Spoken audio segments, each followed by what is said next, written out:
이거 나요. 미쳤어요? 진짜 이게 무슨 짓이죠? 당장 손 치워요. 고급 레스토랑 VIP룸에서 서연의 비명이 울려 퍼졌다. 미나는 서연의 머리카락을 움켜쥔 채 놓아주지 않았다. 손끝까지 전해지는 분노가 이성을 마비시켰다. 3년 전 자신의 가정을 파탄낸 장본인이 남동생 현우의 예비 신부로 눈앞에 나타난 것이다. 미나의 귓가에서는 심장이 격렬하게 뛰는 소리가 들렸다. 시청하시기 전 구독과 좋아요 꼭 부탁드립니다. 너 박서연 맞지? 이름 바꿨어? 박영은? 내 가정 파탄낸 여자가 이제 내 동생한테 접근해. 미나의 외침에 상견례 자리는 얼어붙었다. 서연의 부모는 경악한 얼굴로 자리에서 벌떡 일어났다. 그들의 얼굴에는 당혹감과 분노가 교차했다. 사돈 처녀가 왜 저러는 겁니까? 누가 좀 말려봐요. 서연의 어머니가 소리쳤다. 그녀의 목소리는 떨리고 있었다. 예상치 못한 상황에 현우도 놀란 듯했다. 그의 눈이 커졌고 잠시 망설이는 기색이 보였다. 하지만 그 순간 모두의 예상을 뒤엎는 반응이 현우에게서 나왔다. 우와, 잘한다. 우리 누나 더해. 더해. 누나 아주 잘하고 있어. 파이팅.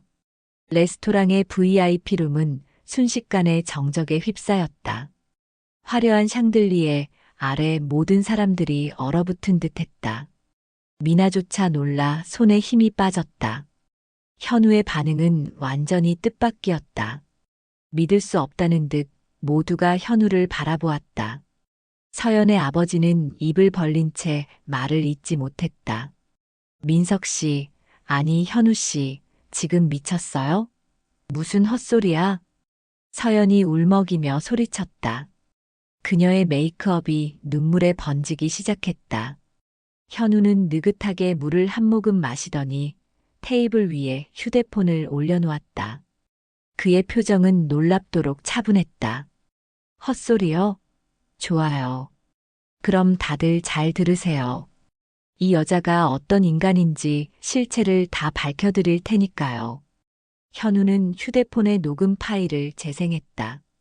룸 안에 서연의 목소리가 울려 퍼졌다. 할머니의 한약재 비번만 손에 넣으면 돼.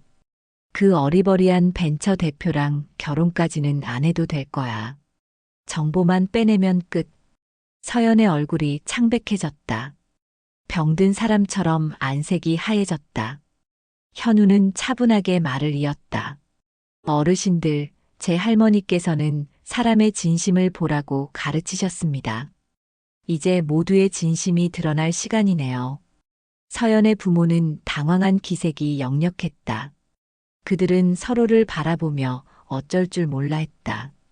그들의 딸이 어떤 인간인지 몰랐던 것일까? 아니면 알고도 모른 척한 것일까?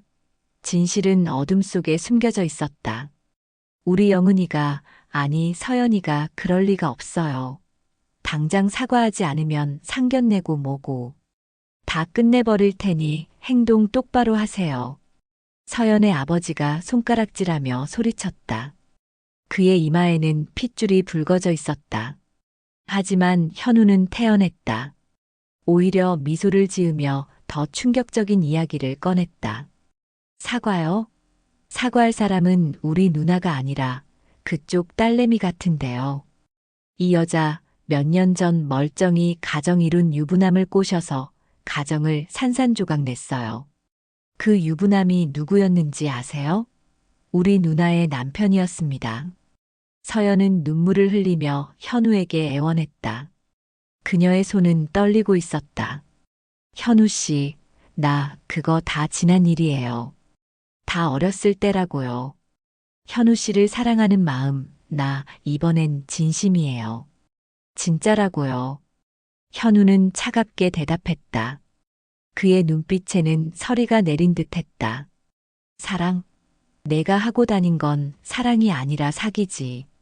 남자들 돈 뜯어먹고 명품 사달라고 하고 버릴 때는 아무렇지도 않게 차버리고 그리고 현우는 자리에서 천천히 일어나 정장을 가다듬었다. 멀쩡한 양복과는 대조적으로 그의 표정은 단호했다. 오늘 이 자리에서 분명히 말씀드릴게요. 난 이 여자랑 결혼 안 합니다. 오늘부로 파혼이에요. 이 사건이 일어나기 전 미나는 상견례 자리에 마지못해 끌려왔었다. 결혼이라는 제도에 무척 회의적이었기 때문이다. 아직도 마음속에 이혼의 상처가 깊게 남아 있었다. 누군가를 다시 신뢰한다는 것이 무서웠다. 그런데 그 자리에서 상상도 못한 과거의 상간녀를 만나게 될 줄은 꿈에도 몰랐다. 운명이 장난처럼 모든 것을 한자리에 모아놓은 것 같았다. 시골 강원도의 작은 마을, 오래된 한옥 한약방에서 미나와 현우의 이야기는 시작되었다. 그곳에서 두 남매를 홀로 키우던 할머니는 한의학의 지혜를 아이들에게 가르쳤다. 나이가 들어도 활기찬 손놀림으로 한약재를 다루던 할머니의 모습은 미나의 뇌리에 깊이 새겨져 있었다. 한약방 안에는 항상 약재 향이 가득했고 크고 작은 서랍장에는 다양한 약초들이 보관되어 있었다. 미나야, 약초는 생명이 담긴 선물이란다. 이걸 다루는 사람은 마음까지 깨끗해야 하는 법이지. 할머니는 인삼을 손질하며 말했다. 할머니의 거친 손가락은 오랜 세월 약초를 다룬 흔적이 남아 있었다. 어린 미나는 할머니 옆에서 열심히 약재를 분류했다. 5살 차이의 남동생 현우는 그때 겨우 6살이었다. 그는 항상 호기심 어린 눈으로 할머니와 누나를 바라보았다. 부모님을 교통사고로 잃은 후 할머니의 한약방은 두 남매의 세상이 되었다. 그것은 슬픔과 위안이 공존하는 공간이었다. 할머니, 이 약초는 뭐에 좋아요? 현우가 호기심 가득한 눈으로 물었다. 그의 작은 손에는 노란 뿌리가 들려 있었다. 이건 환기란다. 몸의 기운을 북돋아주지. 하지만 약초보다 더 중요한 건 사람의 마음을 읽는 눈이야. 내가 커서 어떤 사람을 만나든 그 사람의 진짜 마음을 볼 줄 알아야 한다. 할머니의 가르침은 단순한 한약 지식을 넘어서 삶의 지혜였다. 미나는 그 말을 가슴에 새기며 자랐다. 하지만 나중에 그 교훈을 잊게 될 줄은 몰랐다. 세월이 흐르면서 할머니의 말씀은 어느새 희미한 기억 속으로 사라져갔다. 학교에서 현우는 종종 약쟁이 할머니 손자라고 놀림을 받았다. 아이들은 때로 한약방에서 나는 향을 흉내내며 현우를 놀렸다. 12살 미나는 언제나 동생을 지켜주었다. 미나의 얼굴에는 어린 나이지만 비범한 의지가 깃들어 있었다. 우리 현우 건드리면 가만 안 둘 거야. 알았어? 미나는 동생을 괴롭히는 아이들을 쫓아내며 소리쳤다. 그녀의 목소리에는 작은 몸에 어울리지 않는 위험이 담겨 있었다. 현우는 누나 뒤에서 작은 손으로 누나의 옷자락을 꼭 붙잡고 있었다. 그의 눈에는 안도감과 믿음이 가득했다. 누나가 최고야. 그렇게 두 남매는 서로를 의지하며 자랐다. 저녁이면 미나는 할머니를 도와 한약을 다리고 현우의 숙제를 봐주었다. 작은 방 안에서 석유난로를 켜놓고 책을 읽던 겨울밤이 지금도 생생하다. 창문 밖으로는 눈이 소리 없이 내리고 방 안은 할머니가 끓인 대추차 향으로 가득했다. 미나야, 사람의 마음엔 약초로 치료할 수 없는 독이 있단다. 그건 바로 욕심이지. 욕심에 눈이 멀면 자기 주변 사람까지 다 해치게 된단다. 할머니의 말씀을 어린 미나는 그저 오래된 어른들의 교훈 정도로만 여겼다. 그때는 할머니의 말이 얼마나 중요한지 깨닫지 못했다. 살아가면서 깨달아야 할 진리였다. 할머니가 남긴 오래된 나무 상자에는 특별한 한약재들이 보관되어 있었다. 상자에서는 세월의 향기가 났다. 할머니는 그 상자를 절대 열지 말라고 했다. 때가 되면 너희에게 줄 거란다. 진짜 필요할 때 열어보렴. 고등학교를 졸업한 미나는 간호학과에 진학해 한의대 병원에서 일하게 되었다. 현우는 서울대 생명공학과에 합격해 할머니를 무척 기쁘게 했다. 할머니는 현우의 대학 입학식 직후 조용히 세상을 떠났다. 그녀의 마지막 표정은 평온했다. 장례식장에서 미나와 현우는 할머니가 남긴 나무 상자를 받았지만 할머니의 유언에 따라 열지 않고 보관했다. 그것은 그들에게 할머니의 마지막 선물이자 비밀이었다. 누나, 우리 할머니 약초 연구해 볼까? 내가 대학에서 배운 걸로 할머니 비법을 현대화할 수 있을 것 같아. 현우의 제안에 미나는 망설였다. 이미 그녀는 서울의 현대적인 삶에 매료되어 있었다. 병원에서 일하며 새로운 의학 지식을 배우는 것이 더 매력적이었다. 할머니의 오래된 지혜보다 세련된 도시의 삶이 더 매력적으로 느껴졌다. 미나는 점점 자신의 뿌리에서 멀어지고 있었다. 현우야, 난 이제 과거는 잊고 새 삶을 살고 싶어. 할머니 한약 얘기는 좀 그만하자. 미나의 말에 현우는 실망한 표정을 지었지만 더 말하지 않았다. 그는 누나를 이해하려 노력했다. 하지만 그의 마음속에는 할머니의 유산을 지키고 발전시키고자 하는 열망이 자라고 있었다. 그는 대학에서 배운 현대과학과 할머니의 전통 지식을 접목할 수 있는 방법을 찾아보기 시작했다. 미나는 병원에서 일하며 점점 더 현대의학에 빠져들었다. 한의학은 미신적이고 비과학적이라는 생각이 들기 시작했다. 할머니의 가르침은 머릿속에서 희미해져 갔다. 그녀는 점점 도시의 세련된 직장인으로 변해가고 있었다. 그렇게 미나는 할머니가 강조했던 사람의 진심을 보는 눈을 잃어가고 있었다. 도시의 화려함이 그녀의 시야를 가리고 있었다. 서울의 세련된 카페에서 준호를 처음 만났을 때 미나의 심장은 빠르게 뛰었다. 그는 대형 제약회사의 연구원으로 세련된 양복의 지적인 말투가 매력적이었다. 180cm가 넘는 키에 반듯한 이목구비, 그리고 그의 부드러운 미소는 미나를 설레게 했다. 우연한 만남이 데이트로 이어졌고 불과 6개월 만에 그들은 결혼을 약속했다. 미나 씨, 당신은 내가 만난 여자 중 가장 특별해요. 나랑 평생 함께하자. 준호의 프로포즈에 미나는 망설임 없이 고개를 끄덕였다.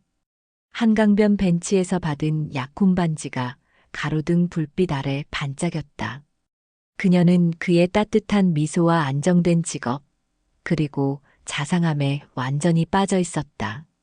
결혼 준비 과정에서 미나는 자신이 시골 출신이라는 사실을 최대한 감추려 했다.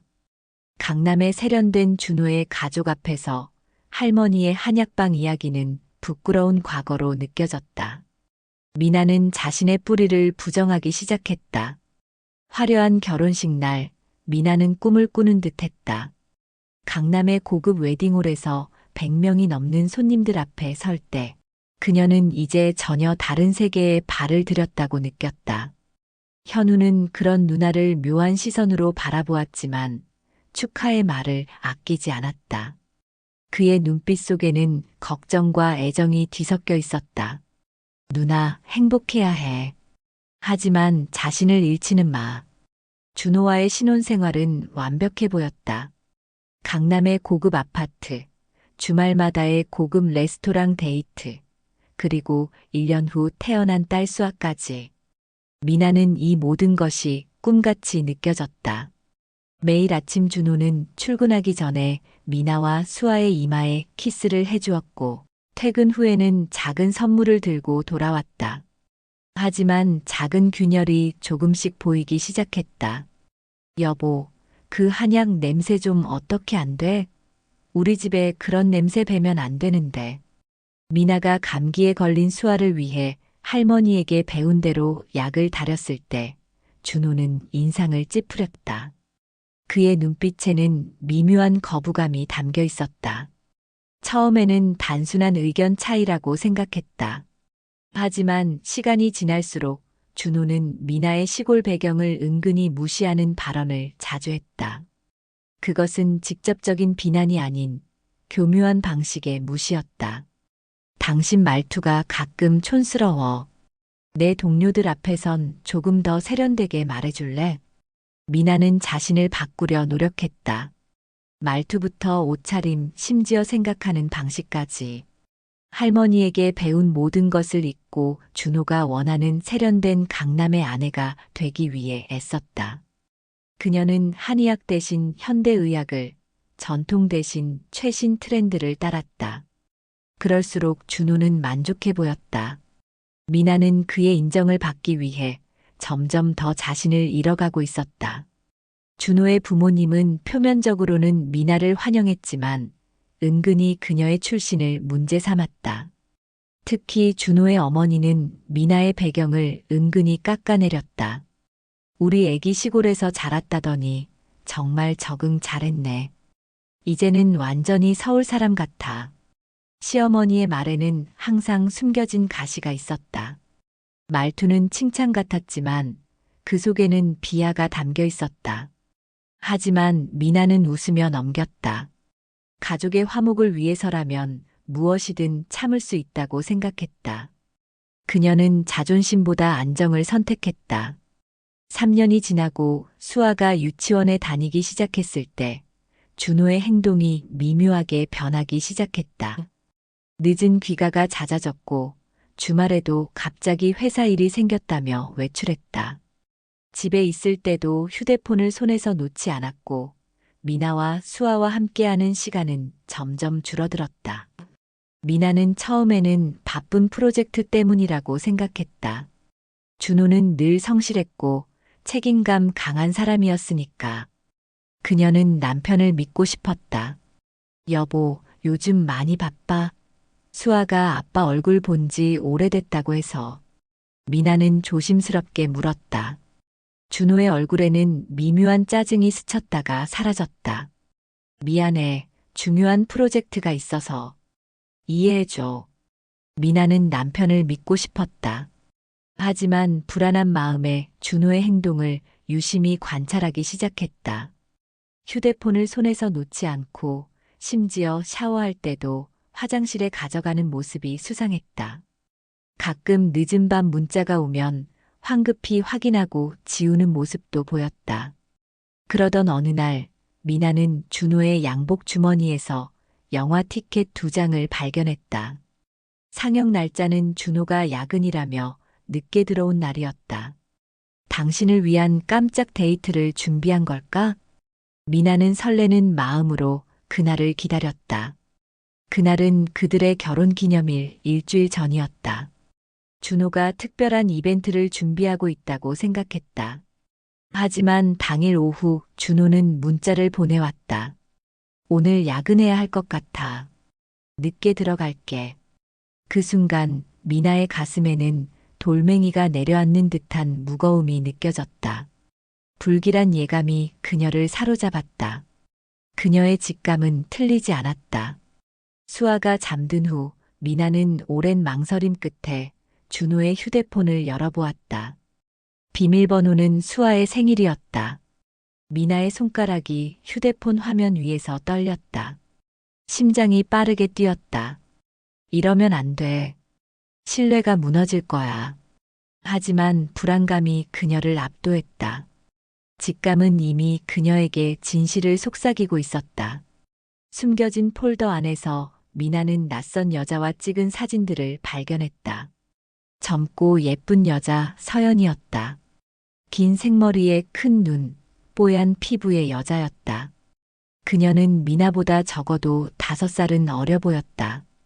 둘이 다정하게 찍은 사진들, 고급 레스토랑에서 와인을 마시는 모습, 리조트로 보이는 곳에서의 셀카까지. 그리고 주고받은 메시지들은 더 충격적이었다. 오늘 너무 행복했어요. 오빠 최고야. 나도 너 없으면 못 살아. 충격에 미나의 손이 떨렸다. 무의식적으로 휴대폰을 꽉 쥐었다. 눈앞이 흐려졌다. 더 끔찍한 메시지도 있었다. 할머니 약초 같은 구닥다리 내려놓고 현대적인 삶을 살자. 미나는 촌스러워. 준호가 그녀의 배경을 서연에게 비웃는 내용이었다. 미나의 눈에서는 눈물이 뚝뚝 떨어졌다. 인간적인 모욕감이 그녀를 덮쳤다. 할머니를 생각하니 가슴이 더 아팠다. 할머니가 그토록 소중히 여겼던 것들이 비웃음거리가 되었다. 그녀의 정체성과 뿌리가 부정당했다. 눈물을 닦으며 미나는 할머니가 남긴 한약재 상자를 꺼냈다. 그동안 한 번도 열어보지 않았던 상자다. 진짜 필요할 때 열어보라던 할머니의 말이 떠올랐다. 이런 순간이 아니면 언제 열어보겠는가. 미나의 손이 나무 상자의 고리를 풀었다. 상자 안에는 오래된 약초들과 함께 할머니의 편지가 들어 있었다. 황변한 한지에 할머니의 정갈한 필체가 담겨 있었다. 사랑하는 미나야, 내가 이 글을 읽는다면 아마도 큰 상처를 받았을 때일 거야. 진정한 독은 몸이 아닌 마음을 해치는 것이란다. 그런 독을 품은 사람은 결국 자신에게 해를 끼치게 되지. 내가 어디에 있든 어떤 선택을 하든 할머니의 지혜가 늘 너와 함께 할 거야. 자신을 사랑하고 내 뿌리를 기억하렴. 미나는 할머니의 말씀에 울음을 터뜨렸다. 그녀의 어깨가 흔들렸고 손에 쥔 편지가 눈물로 얼룩졌다. 그동안 자신의 뿌리를 부끄러워하며 살았던 시간들이 부끄러웠다. 할머니의 말씀은 수십 년이 지났지만 여전히 따스하게 그녀를 감싸 안았다. 상자 안에는 또한 할머니가 직접 적은 비법서가 있었다. 특별한 약초들의 조합과 그 효능이 상세히 적혀 있었다. 미나는 밤새 할머니의 비법서를 읽었다. 그녀가 부정했던 지혜가 책 속에 담겨 있었다.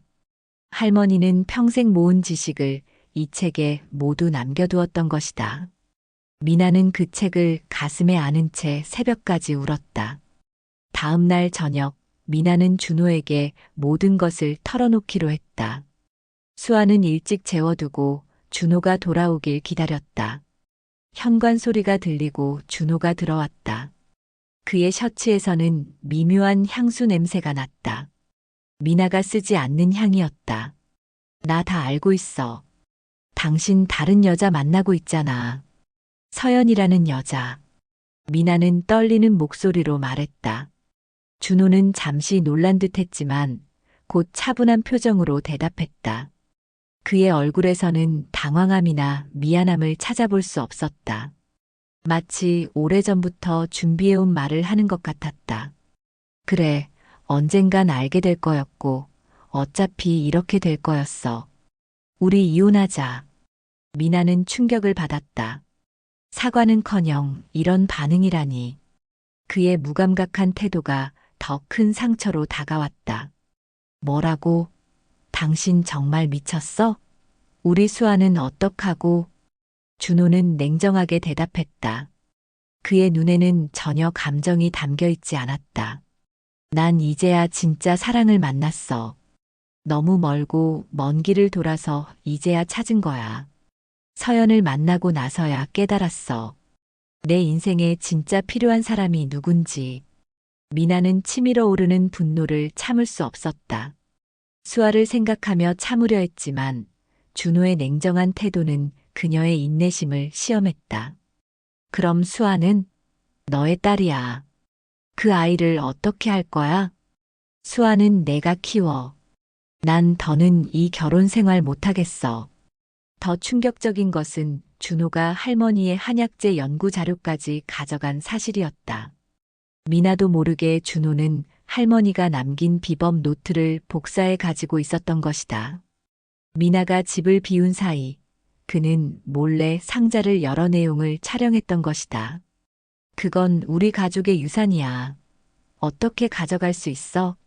미나는 믿을 수 없다는 표정으로 소리쳤다. 준호는 냉소적인 미소를 지었다. 미나, 이건 귀중한 연구 자료야. 현대 과학으로 재해석하면 큰 가치가 있을 거야. 시골 할머니가 쓴 구닥다리 비법으로 두는 게 아깝잖아. 그 말에 미나는 손바닥으로 준호의 뺨을 세게 쳤다.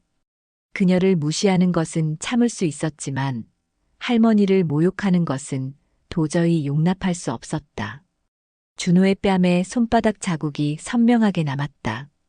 당장 내 눈앞에서 사라져.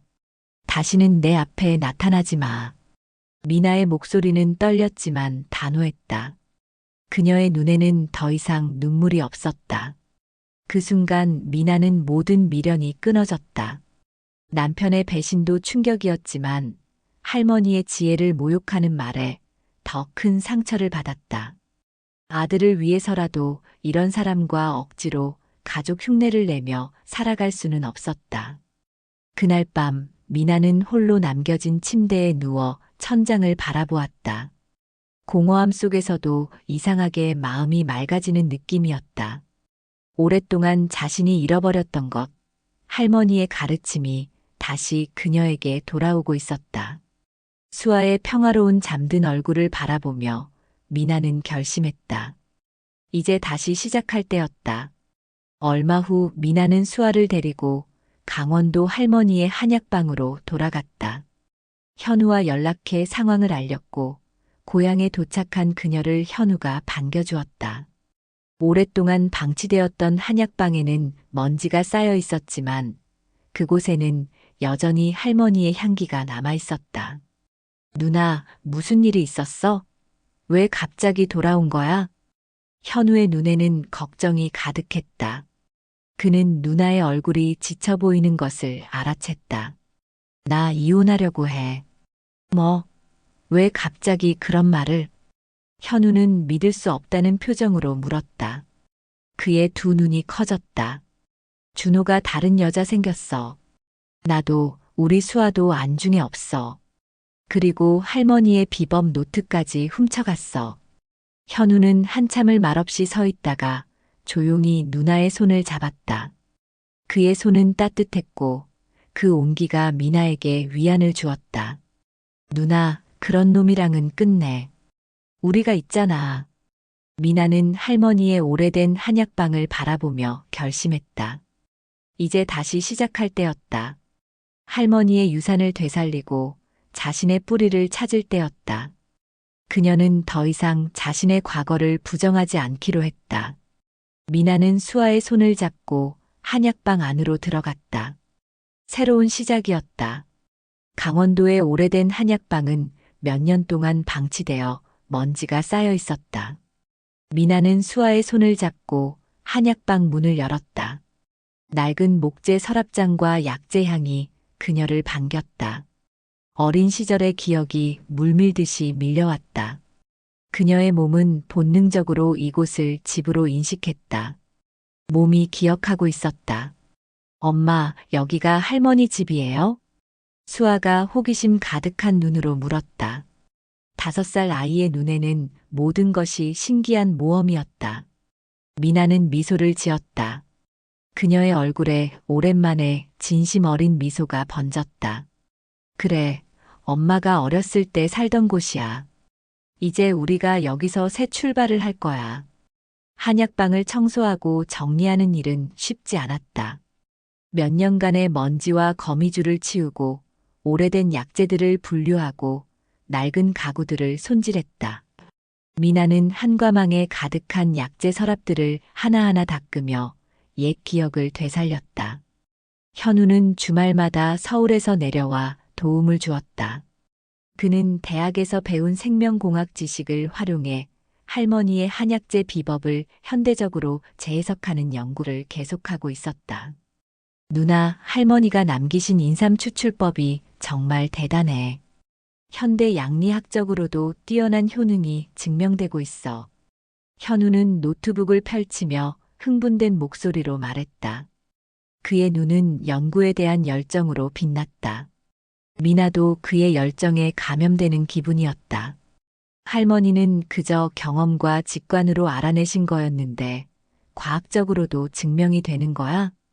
그럼 할머니의 추출법은 유효 성분을 최대화하면서도 부작용은 최소화하는 놀라운 방식이야. 이건 현대 과학으로도 쉽게 개발할 수 없는 수준이라고. 현우의 열정은 미나에게도 전해졌다. 그녀는 간호사 경험을 살려 한약방을 현대적인 한의원으로 변화시키기 시작했다. 할머니의 지혜와 현대의학을 결합한 독특한 치료법이 입소문을 타기 시작했다. 인근 마을 주민들이 찾아왔고 점차 소문이 퍼져 먼 곳에서도 환자들이 오기 시작했다. 미나는 주민들의 만성질환을 치료하며 자신감을 되찾았다. 할머니에게 배운 지식이 그녀 안에 여전히 살아있었던 것이다. 그녀는 다시 자신의 뿌리에 자부심을 느꼈다. 수아도 한약방에서 자연스럽게 약초에 관심을 갖기 시작했다. 아이의 눈에는 엄마가 하는 일이 마법처럼 보였다. 엄마, 이 약초는 감기에 좋은 거죠? 할머니가 알려주셨다고 했어요. 수아는 어린 나이에도 약초에 대한 관심이 남달랐다. 그녀는 항상 엄마가 약재를 다루는 모습을 유심히 관찰했다. 미나는 딸의 모습에서 할머니의 모습을 발견했다. 할머니의 지혜가 세대를 넘어 이어지고 있는 것이다. 그녀는 딸에게 할머니가 가르쳐 주신 것들을 하나하나 알려주었다. 어느 날 현우는 흥분한 표정으로 한약방을 찾아왔다. 그의 손에는 작은 병이 들려 있었다. 누나, 내가 할머니 비법으로 천연 화장품을 개발했어. 이거 봐. 현우가 내민 작은 병에는 맑은 황금빛 액체가 담겨 있었다.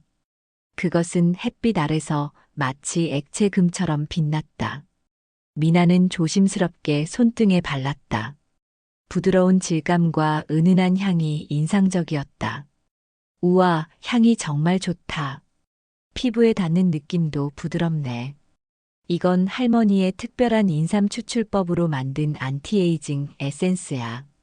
내가 몇 년 동안 연구한 결과야.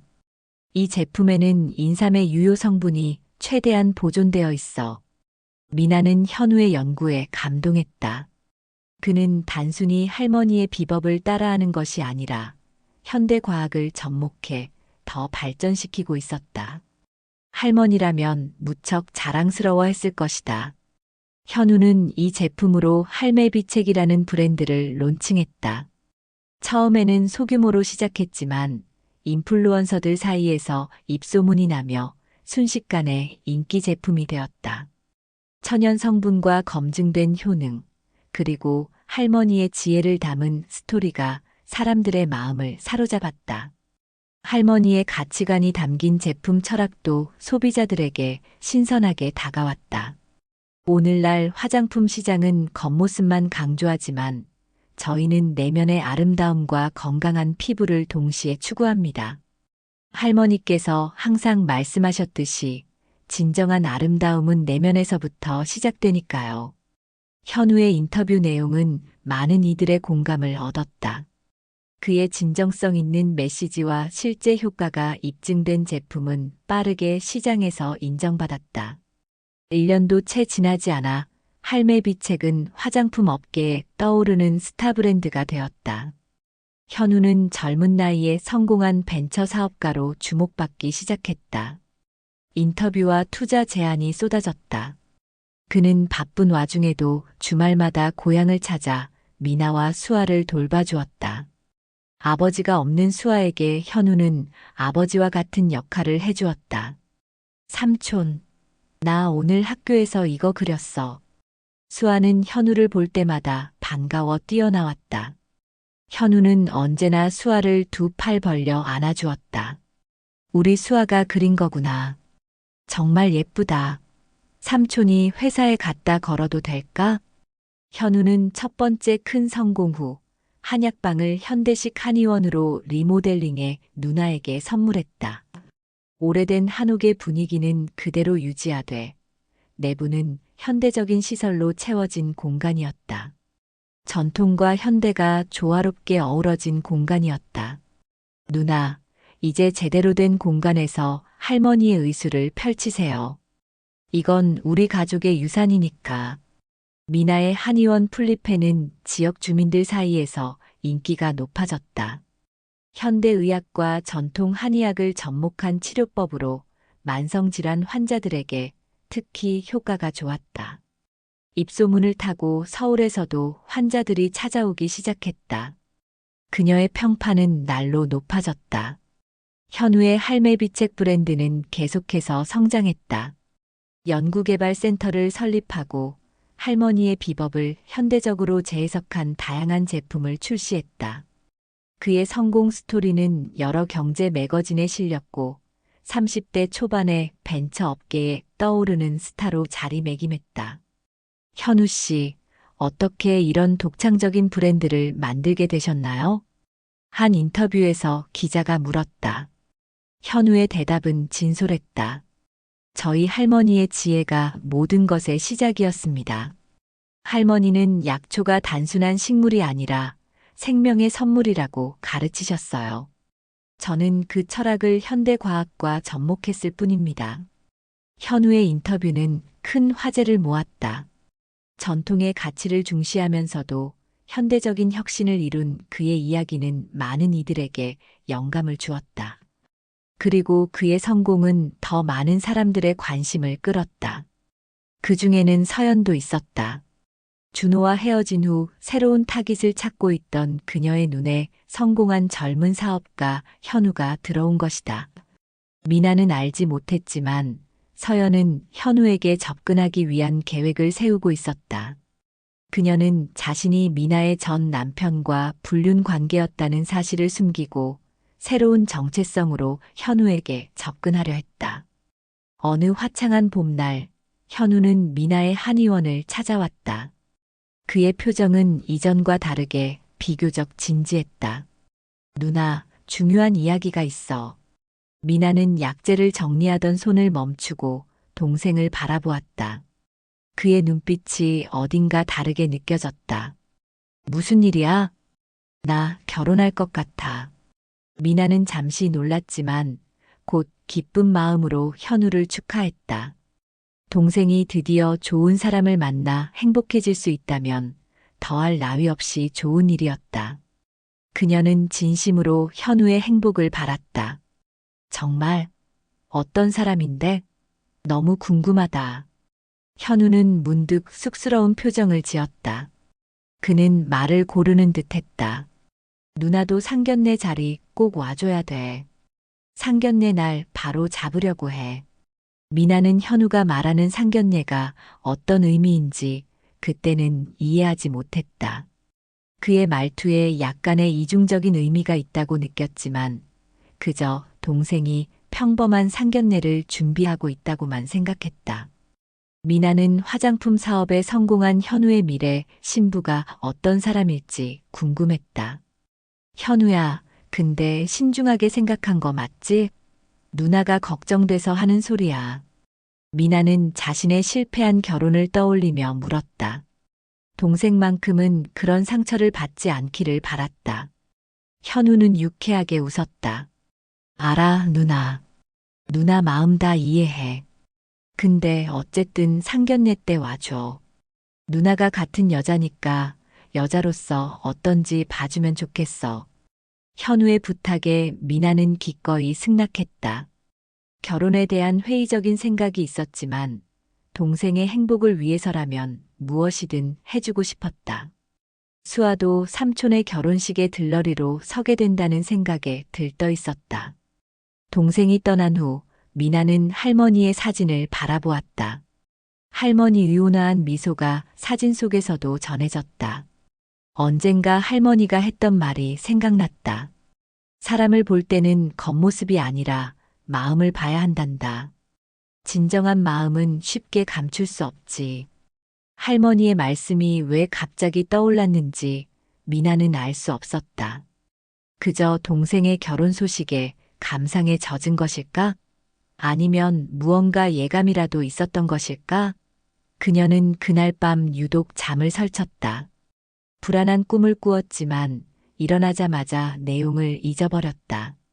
한편 현우는 수년간의 연구 끝에 할머니의 특별한 인삼 추출법의 비밀을 완전히 해독하는데 성공했다. 이 기술은 화장품뿐만 아니라 신약 개발에도 응용될 수 있는 혁신적인 것이었다. 이미 여러 제약회사에서 천문학적인 금액을 제시하며 기술 매입을 요청했지만 현우는 이를 거절했다. 그는 할머니의 유산이 단순한 상업적 가치 이상의 의미가 있다고 믿었다. 하지만 그는 이 비법이 잘못된 손에 넘어가면 단지 이윤 추구를 위해 악용될 수 있다는 사실도 알고 있었다. 그래서 더욱 조심스럽게 연구 자료를 관리했다. 그리고 현우는 자신을 향한 누군가의 위험한 접근을 이미 감지하고 있었다. 할머니가 가르쳐 준 사람의 진심을 보는 눈을 그는 놓치지 않았던 것이다. 상견례 당일 미나는 긴장된 마음으로 고급 레스토랑으로 향했다. 수아는 새 원피스를 입고 들뜬 표정이었다. 현우가 예약한 VIP룸은 따뜻한 조명과 고급스러운 인테리어로 꾸며져 있었다. 화려한 샹들리에, 흰 테이블보, 은빛 수저까지. 뭔가 거창한 상견례라는 생각이 들었지만 미나는 동생의 선택을 존중하려 했다. 왔구나, 누나. 오늘 정말 고마워. 현우는 미나를 반갑게 맞이했다. 그의 표정은 어딘지 모르게 비장해 보였지만 미나는 그저 중요한 자리라 긴장한 것이라 생각했다. 그의 고급 정장 차림이 평소보다 더 격식 있어 보였다. 근데 얼굴이 왜 그렇게 굳었어? 너무 긴장했니? 미나가 물었다. 현우의 표정이 평소와 달리 긴장되어 있었다. 아니, 그냥 상견례니까. 결혼식 전에 상견례가 얼마나 중요한지 알잖아. 누나도 좋은 인상 남겨야 해. 미나는 웃으며 대답했다. 그녀는 자신의 쓰라린 결혼 경험을 떠올렸다. 내가 좋은 인상 남긴다고 뭐가 달라지겠어? 결혼해서 평생 행복하자. 검은 머리 팥불이 될 때까지 사랑하자. 다 의미 없는 거 아니야? 현우는 누나의 말에 짓궂은 미소를 지었다. 그의 눈에는 알 수 없는 의미가 담겨 있었다. 누나, 오늘은 그런 생각 잠시 내려놓고 그냥 자리만 지켜줘. 그들이 대화를 나누는 동안 VIP룸 문이 열리고 예비 신부와 그 가족들이 들어왔다. 미나는 그들을 향해 고개를 돌렸고 그 순간 숨이 턱 막혔다. 그녀의 심장이 격렬하게 뛰기 시작했다. 저 여자. 미나는 입술을 깨물며 중얼거렸다. 서연이었다. 준호의 불륜 상대였던 그 여자가 현우의 예비 신부로 서 있었다. 온몸이 얼어붙고 손끝이 떨렸다. 저 얼굴을 어떻게 잊을 수 있겠는가. 서연은 미나의 행복을 송두리째 빼앗아간 그 여자가 지금 화려한 미소를 짓고 서 있었다. 서연은 우아한 원피스를 입고 단정하게 머리를 묶은 채 미소를 지었다. 미나를 바로 알아보지는 못한 듯 했다. 혹은 알고도 모른 척하는 것인지도 모른다. 그녀는 매우 고상한 척하고 있었다. 여기 저희 부모님 그리고 오빠입니다. 아이고, 좋은 날, 좋은 곳에서 뵙게 되어 영광입니다. 부족한 여식이지만 잘 부탁드리겠습니다. 서연의 어머니가 공손하게 인사했다. 그녀의 목소리에는 거짓된 겸손함이 묻어났다. 미나는 가슴속에서 타오르는 분노를 억누르기 힘들었다. 머릿속이 하얘지는 것 같았다.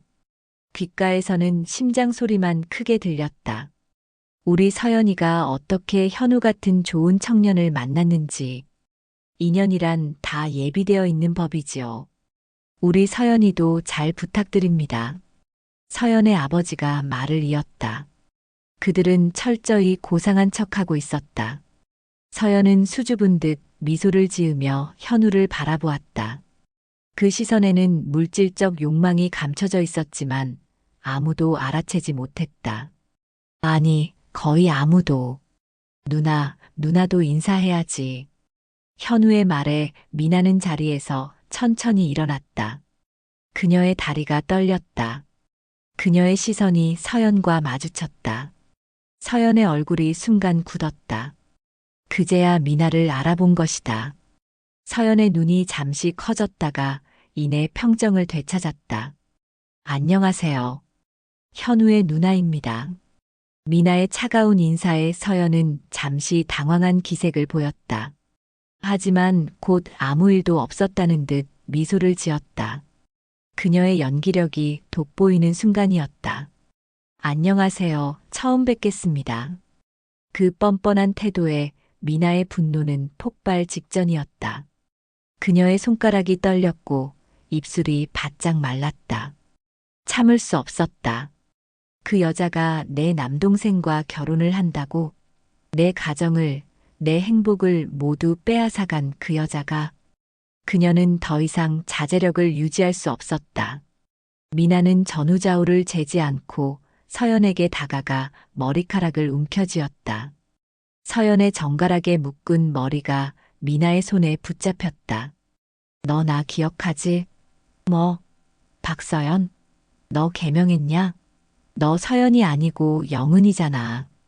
내가 여기가 어디라고 나타나. 뭐, 내 동생이랑 결혼을 하겠다고. 하늘이 무너지고 내 눈에 흙이 들어가도 그건 안 돼. 알아들어? 미나의 목소리는 격정에 차 있었다. 세 번의 심호흡으로도 진정되지 않는 분노였다. 상견례 자리는 순식간에 아수라장이 되었다. 서연의 부모는 충격을 받은 듯 자리에서 벌떡 일어났다. 그들의 얼굴에는 당혹감과 분노가 교차했다. 이게 도대체 뭐 하는 거예요? 사돈 처녀가 왜 저러는 겁니까? 누가 좀 말려봐요. 서연의 어머니가 목소리를 높였다. 서연은 고통에 몸을 비틀며 소리쳤다. 그녀의 완벽한 메이크업이 흘러내리기 시작했다. 이거 나요. 미쳤어요? 진짜 이게 무슨 짓이죠? 당장 손 치워요. 미나는 놓아줄 생각이 없었다. 몇 년 동안 쌓여온 수치심과 분노가 터져버렸다. 그녀의 손에는 생각보다 더 많은 힘이 들어가 있었다. 그때 현우가 예상치 못한 행동을 했다. 우와, 잘한다. 우리 누나 더 해. 더 해. 누나 아주 잘하고 있어. 파이팅. 현우의 말은 단순한 응원이 아니었다. 그것은 계획된 행동의 시작이었다. 모두가 놀라 현우를 바라보았다. 미나조차 믿을 수 없다는 듯 손에 힘이 빠졌다. 누구도 이런 반응을 예상하지 못했다. 민서가, 아니 현우야, 너 왜 그래? 이게 도대체 무슨 일이야? 미나가 혼란스러운 목소리로 물었다. 그녀는 동생의 행동을 전혀 이해할 수 없었다. 현우는 여유로운 미소를 짓고 있었다. 그의 눈빛에는 계산된 냉정함이 담겨 있었다. 누나, 아직 끝난 거 아니야. 더 해야지.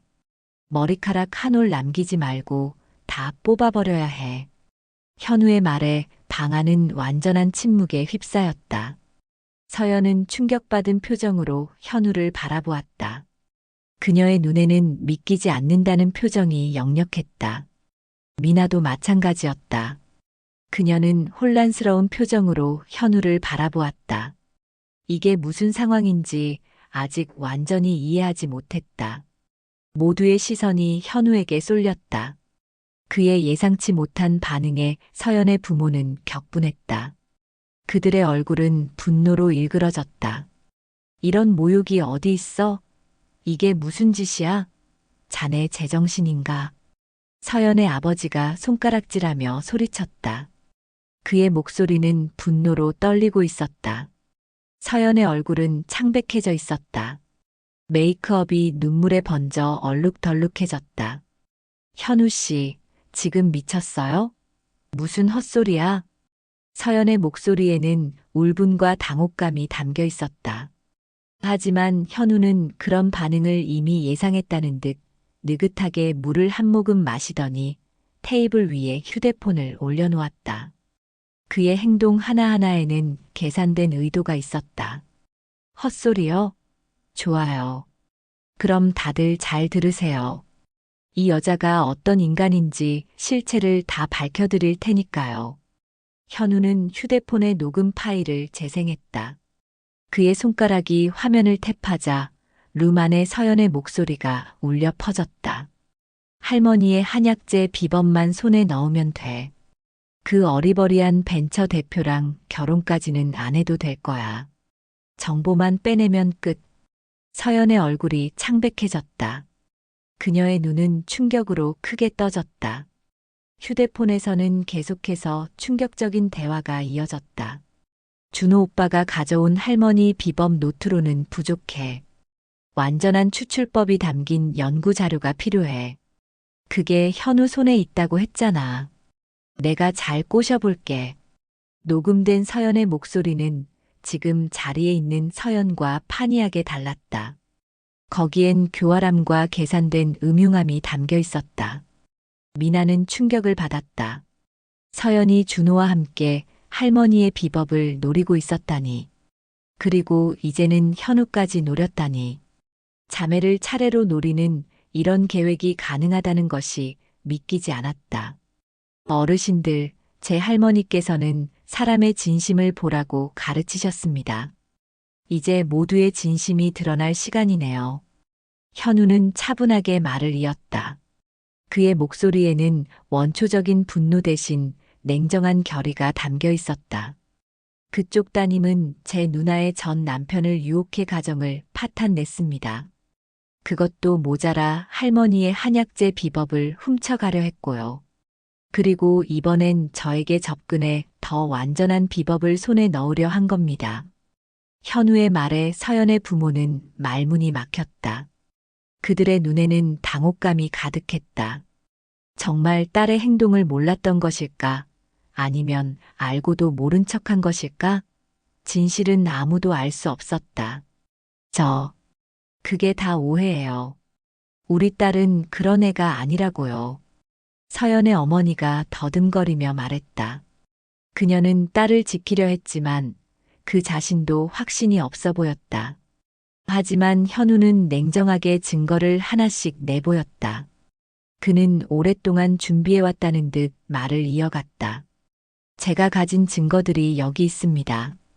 서연 씨가 다른 부유한 남자들에게 접근해 돈을 뜯어내고 버린 이야기들, 심지어 일부 유부남들의 가정까지 파탄냈습니다. 준호 씨와 공모해 할머니의 비법 노트를 빼낸 사실, 그리고 저에게 접근한 진짜 목적까지. 현우는 휴대폰을 통해 증거들을 하나씩 보여주었다. 서연의 과거 행적, 다른 남자들과의 사진, 그리고 준호와 나눈 메시지들까지. 모든 것이 명백했다. 몇 달 전 저는 우연히 준호 씨를 만났습니다. 그가 술에 취해 모든 것을 실토했죠. 서연 씨와의 불륜, 그리고 할머니의 비법을 이용해 큰 돈을 벌려던 계획까지요.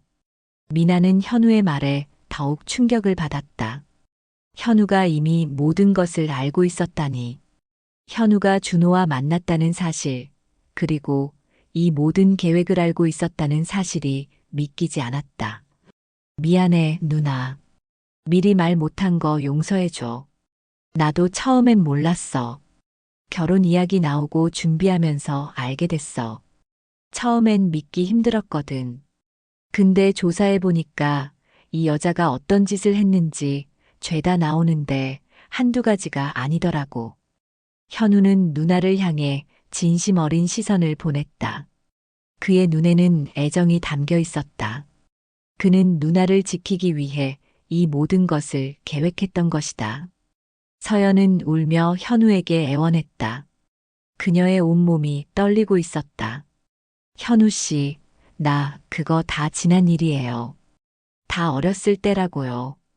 현우 씨를 사랑하는 마음, 나 이번엔 진심이에요. 진짜라고요. 서연의 목소리는 떨렸고 그녀의 눈에는 눈물이 가득했다. 마지막 발버둥이었다. 하지만 현우의 표정은 차가웠다. 그는 할머니에게 배운 진심을 보는 눈으로 서연의 거짓을 꿰뚫어 보고 있었다. 사랑? 내가 하고 다닌 건 사랑이 아니라 사기지. 남자들 돈 뜯어먹고 명품 사달라고 하고 버릴 때는 아무렇지도 않게 차버리고. 현우는 자리에서 천천히 일어나 정장을 가다듬었다. 그의 모습은 단호했다. 오늘 이 자리에서 분명히 말씀드릴게요. 난 이 여자랑 결혼 안 합니다. 오늘부로 파혼이에요. 서연의 부모는 얼굴이 불그락푸르락해지며 소리쳤다. 그들의 목소리는 분노로 떨렸다. 이런 모욕이 어디 있어? 이거 명예훼손이야. 내가 가만히 있을 것 같아? 나 법적 대응할 거야. 서연의 아버지는 주먹을 불끈 쥐었다. 하지만 현우는 여유롭게 대답했다. 그는 이미 모든 것을 계산하고 있었다. 네, 하고 싶으면 하세요. 변호사는 이미 준비되어 있습니다. 제가요, 아무 변호사 안 쓰거든요. 인류 대형 변호사들 줄 세울 수 있는데 한번 해보시겠어요? 그런 집안에 실추될 명예 같은 게 있는지나 모르겠네요. 현우의 차갑고 냉정한 대응에 서연의 부모도 더 이상 말을 잇지 못했다. 그들의 얼굴에는 당혹감과 분노가 뒤섞여 있었다. 서연은 울음을 터뜨리며 자리에서 일어나 뛰쳐나갔고 그 부모들도 부랴부랴 짐을 챙겨나갔다. VIP룸의 문이 요란하게 닫혔다. 미나는 여전히 믿을 수 없다는 표정으로 현우를 바라보았다. 모든 일이 꿈처럼 느껴졌다. 현우야, 너 언제부터 알고 있었던 거야? 현우는 씁쓸한 미소를 지으며 미나의 어깨를 토닥였다. 그의 눈에는 피로와 안도감이 뒤섞여 있었다. 그 얘기는 나가서 차근차근 얘기해 줄게. 누나, 가자. 이제 볼 것도 없어. 그렇게 상견례 자리는 종료되었다. 미나는 얼떨떨한 마음으로 레스토랑을 빠져나왔다. 이게 정말 현실일까? 상견례가 이렇게까지 엉망이 되어버린 것. 그리고 그 한복판에서 가장 저를 응원해준 사람이 다름 아닌 남동생이라는 것. 모두 믿기지 않는 일이었다. 그녀의 머릿속은 여전히 혼란스러웠지만 가슴 한편에서는 묘한 해방감이 느껴졌다. 레스토랑 로비의 고급스러운 소파에 앉아 미나는 여전히 정신을 차리지 못했다. 등 뒤로 차가운 가죽 소파가 느껴졌지만 아무런 감각이 없는 것 같았다. 그녀의 손은 여전히 떨리고 있었다. 현우는 그녀 옆에 조용히 앉더니 작은 캔커피를 하나 건넸다. 따뜻한 캔이 미나의 차가운 손을 데웠다. 누나, 진정 좀 해. 놀랐지? 현우의 목소리는 이제 부드러워져 있었다. 그는 누나를 걱정하는 동생으로 돌아와 있었다. 놀랐다는 말로는 부족해. 도대체 이게 어떻게 된 거야? 미나의 목소리는 여전히 떨렸다. 너무 많은 일이 한꺼번에 일어나 머리가 혼란스러웠다. 현우는 한숨을 깊게 내쉬며 고개를 끄덕였다. 그의 눈가에는 피로한 기색이 역력했다. 최근 몇 주간 잠을 제대로 자지 못한 듯 했다. 솔직히 말할게. 나도 처음엔 몰랐어. 상견례 잡히기 얼마 전까지도 어느 행사 파티에서 서연을 만났는데 그녀가 너무 적극적으로 접근해 왔어. 처음엔 그냥 인연이라고 생각했지. 현우는 커피를 한 모금 마시며 회상하듯 말했다. 그의 목소리에는 씁쓸함이 묻어났다. 그 여자는 겉모습만 보면 정말 흠잡을 데가 없었거든. 그 조망만한 얼굴에 큰 눈, 살짝 웃을 때마다 보조개가 들어가는데 처음에는 진짜 숨이 멎는 줄 알았어. 미나는 고개를 끄덕이며 허탈하게 웃었다. 그녀도 처음 서연을 봤을 때 준호가 왜 그녀에게 빠졌는지 이해할 수 있었다. 너 기억나? 내가 이혼할 때 그냥 남편한테 다른 사람 생겼고 이혼한다고만 했지. 자세히 말 안 했던 거. 누나가 너무 힘들어 보여서 자세히 묻지도 못했어. 그때 저 여자가 우리 가정을 무너뜨린 주범이었어. 준호는 저 여자한테 푹 빠졌었지. 보다시피 얼굴 하나는 끝내주잖아. 젊고 예쁘장하고 말 한마디로 사람 마음 사로잡는데 아주 능숙하더라고. 미나의 목소리에는 쓰라림이 담겨 있었다. 지나간 상처가 다시 아프기 시작했다. 하지만 그 상처를 누군가와 나눌 수 있다는 것이 위안이 되었다. 현우는 짜증스러운 표정을 지었다. 그의 눈에는 분노가 어렸다. 저 여자, 누나 말이야. 준호 형이 가진 거 빼먹을 만큼 빼먹었어. 명품백, 명품옷, 고급 레스토랑, 여행, 다 받아먹고 나서는 더 이상 얻을 게 없으니까 차버렸지. 누나 이혼하고 나서 한 1년도 안 돼서 헤어졌대. 정말? 준호는 그때 후회했나 봐. 후회? 응. 나한테 다시 연락했었어. 만나자고 하더라. 다시 시작하고 싶다고, 재결합하고 싶다고. 나랑 우리 수아가 그리워서 미칠 것 같다고. 완전 미친 거 아니야? 그래서 누나는 거절했지? 단호하게. 미나의 목소리에는 자부심이 묻어났다. 그녀는 이제 스스로를 지킬 줄 알았다. 잘했어. 진짜 잘했어, 누나. 현우는 누나의 손을 꼭 잡았다. 그의 손은 따뜻했다. 현우는 서연을 어떻게 만났는지, 이 모든 걸 어떻게 알게 된 건지 자세히 설명했다. 몇 년 전 스타트업이 성공하며 30이 갓 넘은 나이에 수백억대 자산가가 된 현우에게 서연은 인생의 타깃으로 접근한 것이다. 현우의 자산과 성공이 그녀의 눈에 들어온 것이다. 솔직히 정신이 없었어. 하루에도 수십 개 미팅, 투자자들이 몰려오고 인터뷰 요청도 쇄도하고 그러다 어느 날 한 행사 애프터 파티에서 그 여자를 만났어. 투자자, 사업가들 다 모이는 자리였지. 현우는 그날의 화려했던 파티장을 회상했다. 샴페인 잔이 오가고 비즈니스맨들의 웃음소리가 가득한 공간. 그곳에서 서연은 빛나는 드레스를 입고 그에게 다가왔다. 미나는 동생의 이야기를 들으며 가슴이 아팠다. 서연은 미나의 가정을 무너뜨리고도 모자라 이제 그녀의 남동생까지 노렸던 것이다. 그것도 의도적으로 알고서. 근데 어느 날 친구가 경고를 했어. 야, 솔직히 좀 수상하다. 그 여자 주변에서 이상한 소문 돌던데. 처음엔 믿고 싶지 않았지만 친구가 계속 걱정해서 조사를 시작했지. 현우는 그때 발견한 충격적인 사실들을 하나하나 들려주었다. 서연이 미모를 무기로 삼아 돈 많은 남자들에게 접근하고 원하는 것을 얻으면 가차없이 버리는 행적들. 그녀의 과거는 어두웠고 그 희생자는 한둘이 아니었다. 하지만 가장 충격적인 건 준호 형을 만났을 때였어. 술자리에서 우연히 마주쳤는데 술에 취해서 모든 걸 털어놓더라고.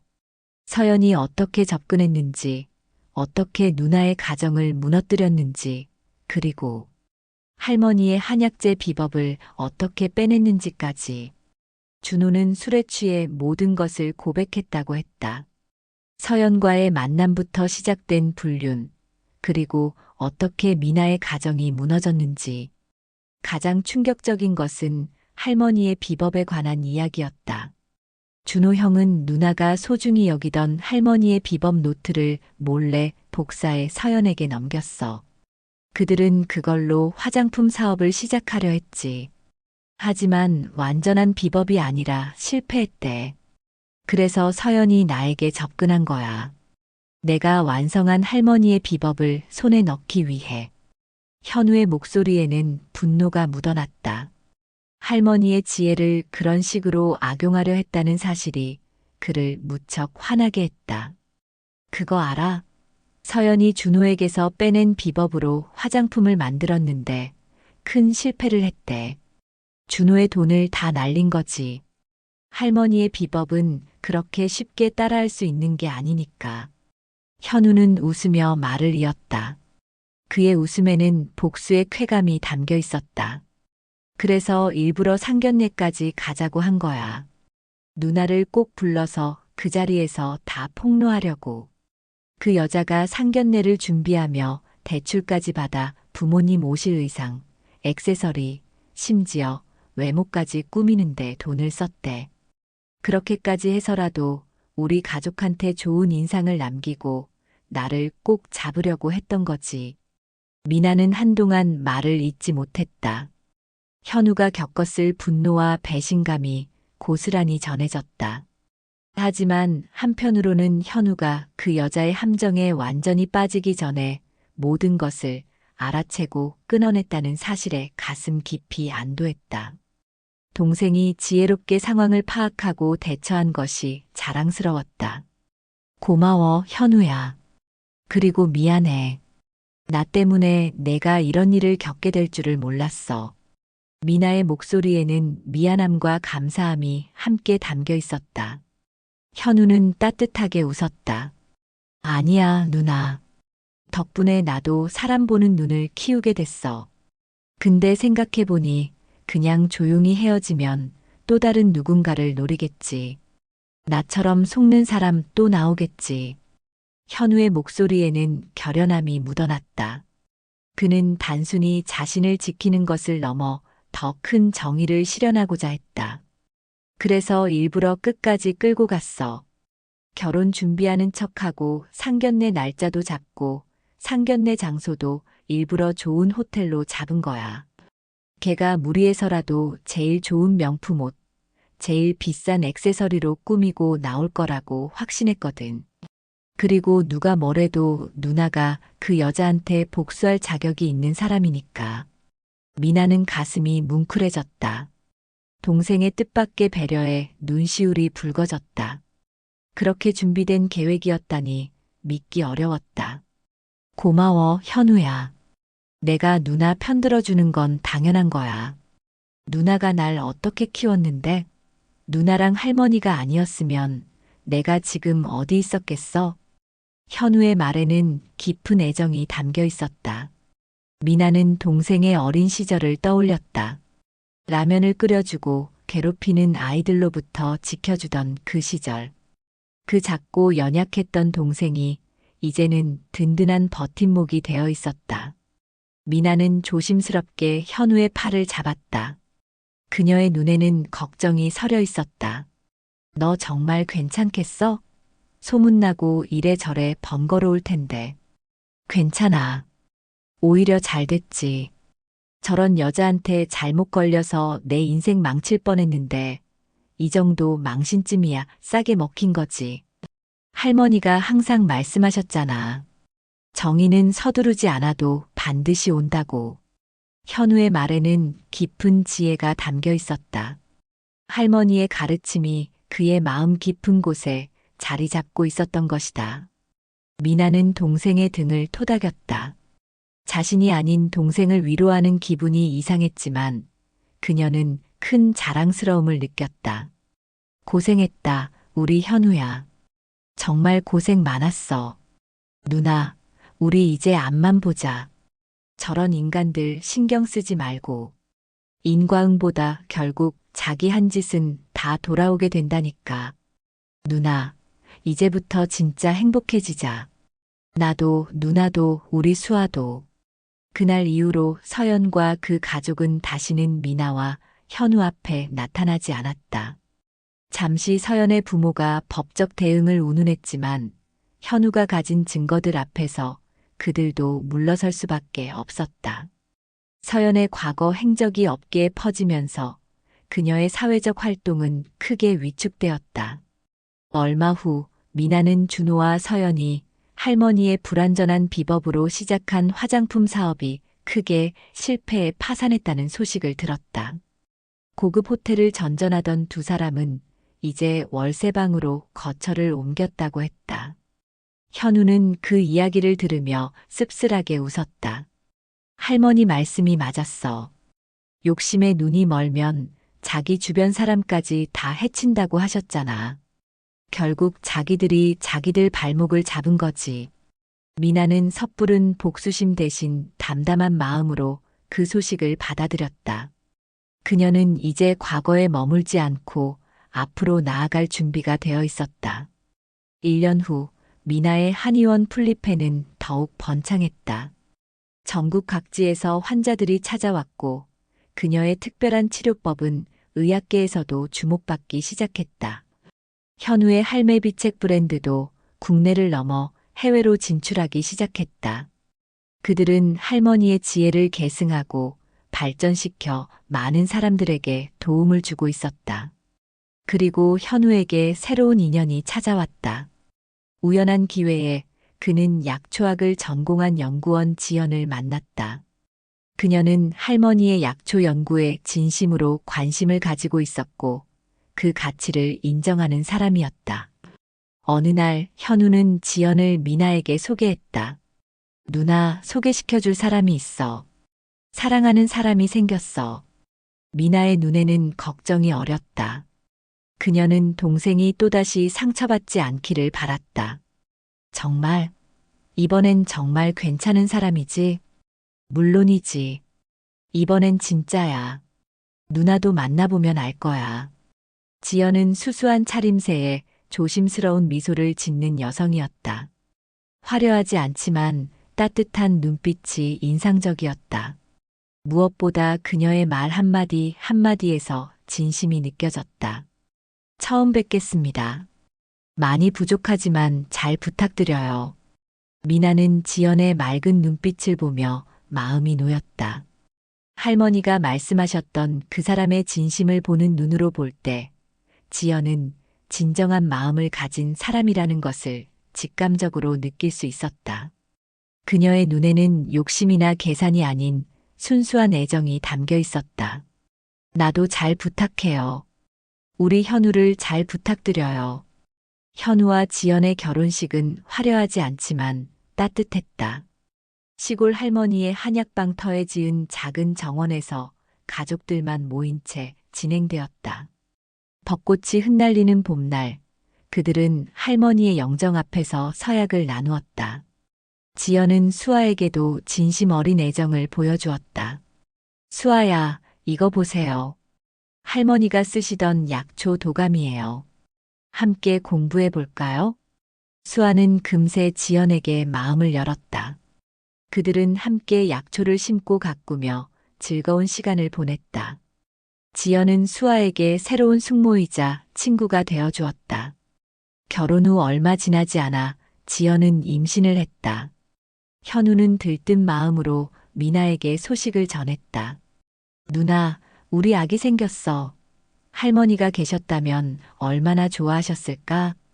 미나는 할머니의 처방전을 찾아 산모를 위한 보약을 지었다. 그것은 단순한 약이 아니라 가족의 사랑과 지혜가 담긴 선물이었다. 지연은 미나의 정성에 감동했고 두 여자 사이의 유대는 더욱 깊어졌다. 할머니의 위패 앞에서 가족 모임을 가진 날, 미나는 촛불을 밝히며 말했다. 할머니, 우리가 드디어 할머니의 진짜 유산을 찾았어요. 그건 바로 진실을 보는 눈과 서로를 지키는 가족의 힘이었어요. 현우는 할머니의 오래된 한약재 상자를 열어 새로 태어날 아기를 위한 부적을 꺼냈다. 할머니가 남긴 마지막 선물이었다. 할머니의 지혜는 우리 다음 세대까지 이어질 거예요. 할머니가 그토록 소중히 여기셨던 사람의 마음을 볼 줄 아는 눈, 저희가 계속 지켜나갈게요. 미나는 할머니의 사진을 바라보며 미소 지었다. 그녀는 이제 자신의 뿌리를 자랑스럽게 여기게 되었다. 할머니의 가르침이 그들을 지켜주었고 앞으로도 그럴 것이다. 그날 밤 미나는 오랜만에 편안한 마음으로 잠에 들었다. 어둠 속에서도 그녀는 미소 짓고 있었다. 그녀의 꿈속에서 할머니는 미소를 지으며 그들을 바라보고 있었다. 할머니는 말없이 고개를 끄덕이며 모든 것이 제자리를 찾았다는 듯 평화로운 미소를 지었다. 아침 햇살이 한약방의 창문을 통해 비추는 날, 미나는 약재를 손질하며 생각했다. 행복이란 결국 자신의 뿌리를 알고 진실된 사람들과 함께하는 것. 할머니의 한약방에서 시작된 그들의 이야기는 이제 새로운 세대로 이어지고 있었다. 현우와 지연의 아들이 태어났을 때 온 가족이 모여 축하했다. 아기는 할머니를 닮아 총명한 눈을 가졌다고 모두가 입을 모았다. 미나는 조카를 안으며 행복한 미소를 지었다. 누나, 우리 앞으로도 이렇게 웃으면서 살자. 현우가 따뜻한 미소로 말했다. 그의 어깨에는 잠든 아들이 안겨 있었다. 물론이지. 우리 가족 앞으로는 꽃길만 걷자. 미나의 대답에 모두가 고개를 끄덕였다. 할머니의 지혜가 그들을 인도하는 한 그들의 길은 언제나 밝을 것이다. 과거의 상처는 이제 더 이상 아프지 않았다. 그것은 그저 그들을 더 강하게 만들어준 경험일 뿐이었다.